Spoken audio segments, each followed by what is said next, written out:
ഈശോമിശിഹായ്ക്ക് സ്തുതിയായിരിക്കട്ടെ. Praise the Lord. Hallelujah. യേശുവേ നന്ദി, യേശുവേ മഹത്വം, യേശുവേ ആരാധന. ഇന്ന് തിരുസഭാ മാതാവ് നമ്മുടെ വിചിന്തനത്തിനായിട്ട് നമുക്ക് നൽകിയിരിക്കുന്ന യോഹന്നാന്റെ സുവിശേഷം 14-ാം അധ്യായം 15 മുതൽ 20 വരെയും 25 മുതൽ 30 വരെയുള്ള വാക്യങ്ങളാണ്. അതിന് സാക്ഷ്യപ്പെടുന്നതിനെയാണ്: നിങ്ങൾ എന്നെ സ്നേഹിക്കുന്നുവെങ്കിൽ എന്റെ കൽപ്പന പാലിക്കും.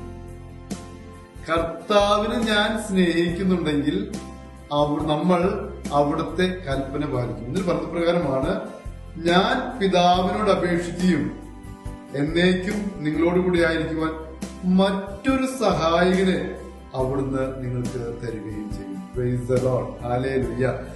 ഞാൻ കർത്താവിന്റെ കൽപ്പനകൾ പാലിക്കുകയാണെങ്കിൽ അവിടുന്ന് എന്നെ സ്നേഹിക്കുക മാത്രമല്ല, നമ്മളോടുകൂടി ആയിരിക്കുവാൻ ഒരു സഹായകനായി തരും. നമുക്കറിയാം, സഹായകൻ ആരാണ്? പരിശുദ്ധാത്മാവാണ്.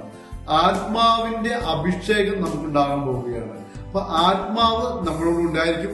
അതിന് പിന്നെ പറഞ്ഞ പ്രകാരമാണ്: സത്യാത്മാവ് വരുമ്പോൾ എല്ലാ കാര്യങ്ങളും അവൻ നിങ്ങളെ പഠിപ്പിക്കും.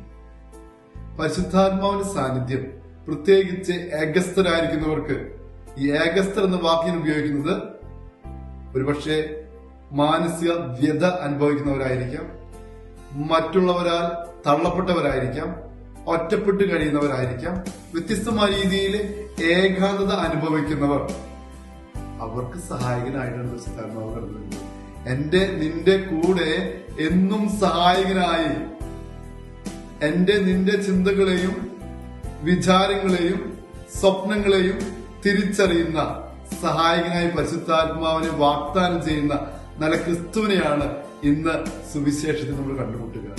നമുക്ക് ലഭിക്കുന്ന ആ പരിശുദ്ധാത്മാവിനെ ഇരു കരങ്ങളും നീട്ടി സ്വീകരിക്കുവാൻ, ഹൃദയത്തിൽ സംഗ്രഹിക്കുവാൻ, ആത്മാവ് എന്റെ കൂടെയുണ്ട്, എല്ലാ കാര്യങ്ങളും പരിശുദ്ധാത്മാവിന്റെ സഹായത്തോടുകൂടി എനിക്ക് ചെയ്യുവാനായിട്ട് സാധിക്കും എന്ന ബോധ്യത്തോടുകൂടി നമുക്ക് മുന്നോട്ട് പോകാനായിട്ട് സാധിക്കണം. അപ്പൊ ആത്മാവിന്റെ സാന്നിധ്യം അനുഭവിച്ചറിയാം.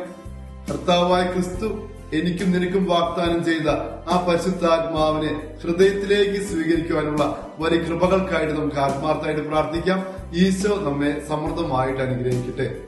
നമുക്ക് കരങ്ങൾ കൂപ്പാം, തലകുനിക്കാം, ആശീർവാദം സ്വീകരിക്കാം.